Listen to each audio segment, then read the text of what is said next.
데일리 브리핑. 네, 오늘은 워싱턴 DC 미국 한인 유권자 연대 김동석 대표 연결합니다. 김 대표님 안녕하십니까? 네, 안녕하세요. 네. 자, 워싱턴 연방의회가 20여일에 휴회를 끝내고 일정을 시작했습니다. 이제 휴회를 끝나고 DC로 돌아온 의원들 간의 분위기 어떻게 보셨는지요? 비교적 긴 휴회였죠. 독립기념일 전후해가지고 네. 거의 한 20여일 이제 휴회하고 시작됐는데 이제 좀 바쁩니다. 왜냐하면은 여야가 잘 협의가 안 되고 협상이 안 되고 마주 앉는 게 별로 없다 하더라도 꼭 해야 되는 일은 예산안은 합의를 해야 되거든요. 네, 네.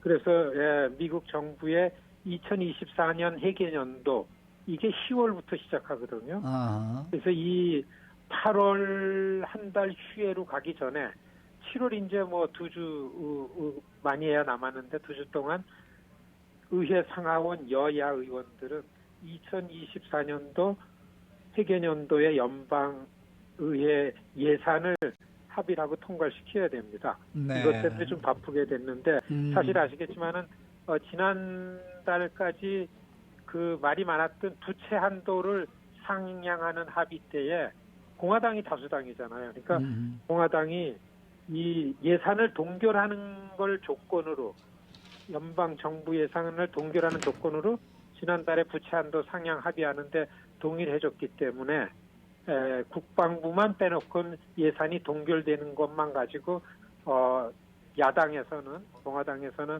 이제 그 협상에 나올 거고 바이든 정부 내년도 선거 놔두고서 예산안 많이 만드는 게 너무 필요합니다. 어떻게 격돌이 돼가지고 회기 내에 7월 말까지 이 예산안을 잘 통과시킬 건지 이게 주 이슈고요. 네. 그 다음에는 뭐 아시겠지만은 마이너리티 출신 의원들은 휴회 때 그 어퍼머티브 액션에 관한 헌법 위헌이라고 판결난 이후로 지금 의회에서는 이제 돌아왔기 때문에 그거에 대해서 어떤 대안이나 대책에 대한 그런 그 의견들이 많이 나오고 어떤 입장이 나올 것 같고요. 그 다음에는 갑자기 나온 거는 공화당이 생각할 때는 아마 그런 것 같은데요. FBI 본부가 워싱턴에 있으니까 권력의 영향을 받는다, 공정하지 않다. 그래서 한 이틀 전부터 FBI 본부를 엘라베마로 옮겨야 된다라는 주장이 나와서 이것도 여야가 좀 다른 의견으로 다 격돌을 할 것 같고 한 5-6가지 지금 이슈 나온 걸로다가 이제 7월 말일까지 워싱턴의 연방의회 분위기는 그렇게 갈 것 같습니다. 네, 네. 네. 자, 지금 한국의 여당 대표하고 의원들이 워싱턴을 방문하고 있는 걸로 알고 있습니다. 워싱턴에 왜 방문했는지 또 보시기에는 좀 어떻습니까? 그러게 저희가 워싱턴에서 이제 한 15년이 있으니까 네. 의회에 한국 관련한 논의라든지 한국에서 오는 손님들이 오면은 일하는 사람들이 그 토킹 포인트를 만들어야 되니까 예. 의사관들이 많이 물어와요. 예. 그래서 한 열흘 전서부터 한국의 의원들이 또 오는구나. 이럴 때마다 저희 의견이 많은데요. 정말 여야가 같이 와야 됩니다. 미국 의원들이 다 알아요. 네.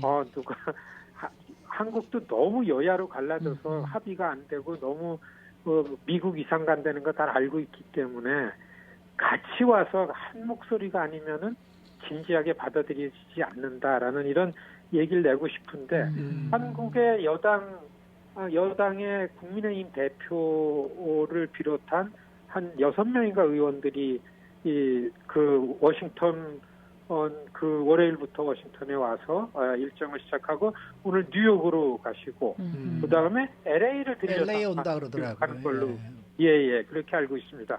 근데 이제 여당 한 당만의 대표단이기 때문에 이제 이런 의견을 냈는데 아마 여당이 집권을 하고 윤석열 대통령이 취임하고 나서 당 차원에서는 아마 처음으로 대표단이 와서 지난 4월 한국 대통령 방문했던 일들을 팔로우하고 이런 것들을 좀 더 구체안을 좀 협의하고 이런 내용이 주 업무 같고요.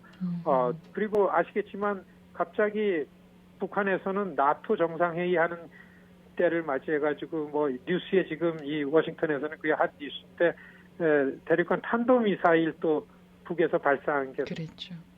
뉴스거리고요. 아마 워싱턴, 뉴욕, LA를 방문하는 한국의 여당의 대표들이 이러한 부분들을 초점을 가지고 미국 관계자도 만나고 동포들도 만나고 그럴 것 같습니다. 저 LA 동포들이 만나시는 분들이 여러분 다 차이점은 알지만은 국가 이익을 가지고 해외로 나가실 때는 여야가 쉽진 않지만 매우 어렵겠지만은 그래도 야당 의원들 또 야당이면 여당 의원들 한두 분이라도 꼭 함께 오셔야 그 무슨 일이겠고 진전이 있겠다. 이런 말씀, 이런 그 의견을 많이 내셨으면 하는 거를 이 시간을 통해서 좀 부탁드립니다. 간절히 저도 빌어봅니다만 그게 잘 안 되더라고요. 자, 이 워싱턴 쪽에서는 지금 내년도에 있게 될 대선 관련 양당의 움직임이 주요 기사로 지금 보도가 되고 있는데 무슨 어떤 한 뉴스가 좀 있습니까? 그렇죠. 뭐 바이든 정부에서는 공화당의 후보가 트럼프다라는 거는 이제는 뭐 받아들여 가면서 긴장하는 거는 굉장히 무섭게 트럼프 지지층들이 결집을 하는 속도가 크죠. 예, 그래서 또 리턴 매치에 대한 대응하는데 아시겠지만은 그 트럼프 대통령이 아니라고 생각하는 이 유권자들 층에서는 그렇게 그 바이든 대통령 지지율이 높은 게 아니기 때문에 그 트럼프 바이든 리턴 매치 맞대결 다시 할 때 그 어렵게 될 상황에 대해서 첫째는 대통령 고령이고 건강 문제 있죠.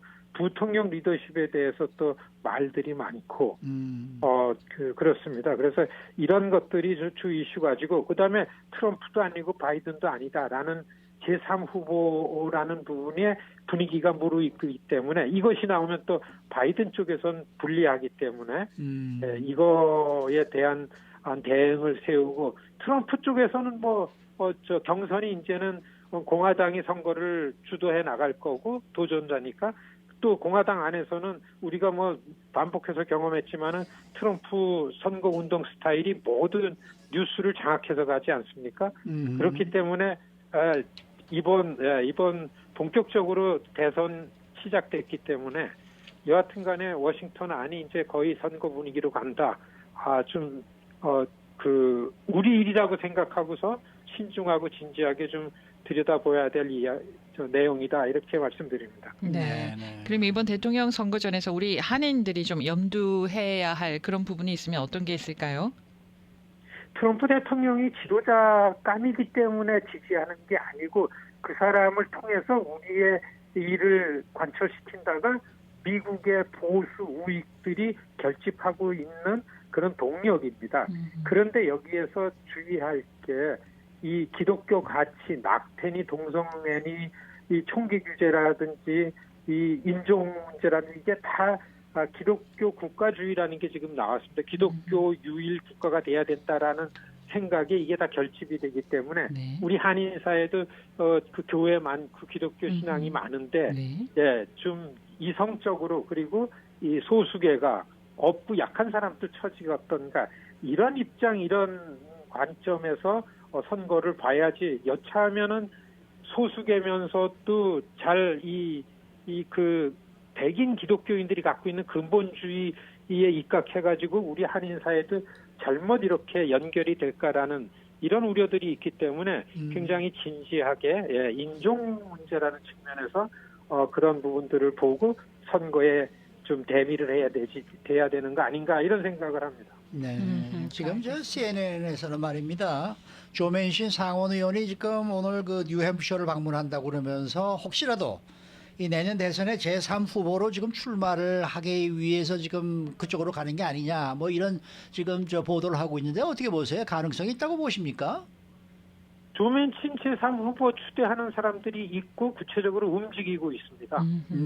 조 맨신뿐만 아니라 그 그룹들이 커지고 거기에 후원하는 움직임이 마이클 블룸버그 쪽이 있다라는 게 나오고요. 그다음에 옛날에 조 리버맨이라든지 이렇게 되고 그다음에 민주도 공화도 별로 그 중간 중도파들이 있는데 이쪽의 의원들도 거기에 대해서 받아들이고 조 맨친이 뉴햄프셔 방문하는 거는 아시겠지만 공화당의 프라이머리 첫 번 양당 같이 시작한 게 뉴햄프셔입니다. 네, 네. 분명히 본인은 후보라는 걸 염두에 두고 기선제압이라는 측면에서 아마 붙어보려고서 그런 행보를 한다. 이렇게 보는 게 맞다고 봅니다. 네, 네.